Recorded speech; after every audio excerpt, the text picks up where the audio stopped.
I am Suzanne Taylor. I'm the publisher and chief creative officer at Gibbs Smith Publisher. I have been here for 22 years. Not quite as long as this cabin that sits on our property, which is one of the oldest buildings in our area. It's part of Catherine Smith's, Gibbs's wife. The two of them founded the company together, and it's part of her family history. And so it's furnished as such. Folks would live in here. Back in the day, there's no electricity. This is where we let our resident authors come in and visit. We put them to work out here. So these are some of her relatives. Her relatives were very prominent in the area. They helped form the city and founded the banks and things. This is a fun place. We love the heritage of our spot. There's not very many places where you can work in book publishing where you can hang out in the cabin on a hot summer day and just enjoy the environment. This is the historic farmhouse that sits on our property. It was originally Peacefield Farm, built in 1877. The family, Hiram and Lonnie Adams, lived here. They had 10 children. All of whom were born in this house. So there's been a lot of births and deaths in this home. Our barn dates back to the same period, 1877, as well as our granary over here that has our wonderful sign on it that tells the world what we do here, which is we make book art, which is to us books and gifts and all kinds of other things that go all over the world to hopefully enrich and inspire humankind. Hi, my name is Madge Baird. I am the Chief Strategy Officer at Gibbs Smith. I'm also a book editor, and my subject specialty is home design, and I just love all the authors that I get to meet and work with and all the styles I get to see. Besides that, one of my other titles is Chief Animal Wrangler, and I've done that for as long as I can remember, and I've been here a very long time, and it's still fun. So people have wondered why we have animals at Gibbs Smith, a publishing company, and the location really has everything to do with it. This was Catherine's parents' property around here, and because they had this pasture land when they started developing other things, in order to keep the right to have animals, they had to have animals on the property. And so that's why we have the large animals, the sheep. They aren't very large, but they're larger than rabbits, which we've also maybe had. So every sheep that joins the family is a female. And right now we have 3, and they're very sweet, but not really warm and friendly. They like apples. If you give them apples, slices in your hand, they'll come right up to you. But their names are Wilma, Franny, and Morning Glory. So this is either Wilma or Franny, and we're going to feed her some apples today. In the winter, we'll see if she wants some. In the winter, when we come out of work at 4 or 5, she did not want any apples. They always start banging very loudly because that's when they usually get their apples. Morning Glory, she's the 3-legged, and she's been very happy here. She uses that third back leg like a pogo stick, and she can outrun them all. And besides that, she's younger.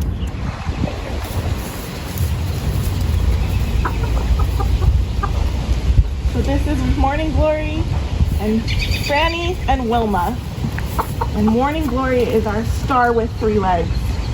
Someday we will write a book about her. There you go. Oh, sorry. Sorry, Morning Glory. Oh, you're all into the apples, aren't you? Now you want one. And the sheep farmer asked me if I would be willing to take this sheep, and of course I would. But I didn't know I was going to get her at that particular time. So we went to the shearing, and I had gotten mine out of the trailer, and they were being sheared, and then the little 3-legged came up next, and he said, "Here she is." And I said, "Well, do you want me to take her now?" And he said, "Well, you might as well." We hadn't planned it for then, but we did. And the interesting thing about the shearing that day is that the Shearer has 2 young boys that he took with him, and it's a long, hot day by the time he goes to several ranches. And one of the little boys was lying across a bale of hay just to cool off and to rest a little. And when that 3-legged came up to be sheared, you saw how intent he was on it, and everybody noticed, but nobody said anything about this little boy having a prosthesis for one leg, and it was a touching experience. So the sheep are happy, the cats live everywhere, but mostly in the barn. In the offices, cats have their favorite people. They also have their favorite hiding spots outside, and they like to go in the weeds and in tunnels in the summer to stay cool. We only have 2 chickens right now, but we've had more, and that's about it for the animals. Everybody, well, not everybody, most people like them here. This is a cat location for the most part, and our distribution center, which is 3 miles away, is more of a dog location, and people there take their dogs to work. Hi, I'm Marcy. I'm on the marketing team. And one of our favorite books this year is F is for Farm by Greg Paprocki. And one of the hidden gems inside, so if you go to L is for Lamb, you can see this little red barn matches the Gibbs Smith red barn. So it's just a little hidden feature for those of you in the know. And this is the barn. On the other side of these windows is my office. I have a great view of everything out here. This is where our reading ninja visited us from a destination, from an origination we don't know. We don't actually know where the reading ninja lives. But they visited us and they left us a lovely graffiti in regard to reading is rad. We've just had our celebration today that we're cleaning up after of our Founders Day. The company was founded 51 years ago. Gibbs and Catherine decided that this would be a wonderful place in an area of the country to work on books and gifts and things that could export culture all over the world. And that's kind of been our mission since that time. This is the hub of my office, and as people have awarded me the best office background on Zoom calls of late, much in the spirit of Gibbs, I am an eclectic collector of a lot of things that I'm interested in, but also some things that are company history. I do have some of Gibbs's paintbrushes and palettes that he had. As you all know, he was a painter who painted our catalog covers for many, many years. Also have a great collection of some of our books that have been published throughout the years.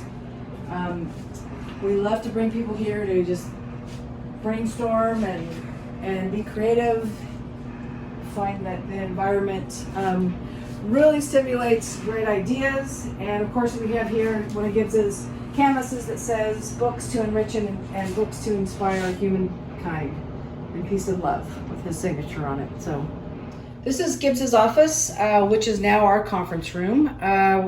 This is kind of a table of some things that remind us of him, and obviously this word is, if we picked one word that really defined him, it would be eccentric.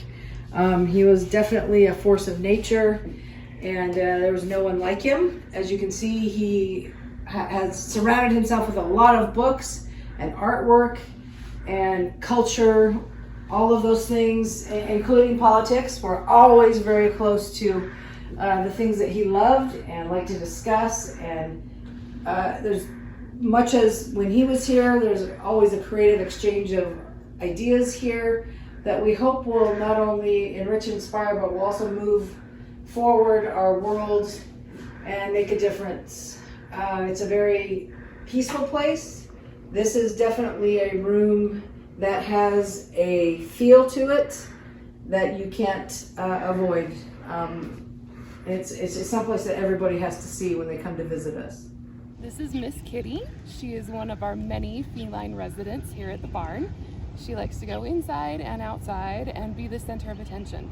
One time I was shooting some product photos in our white light box, and she insisted on climbing inside and taking pictures of her. And don't worry, she was all posed like some boudoir madam. It was great.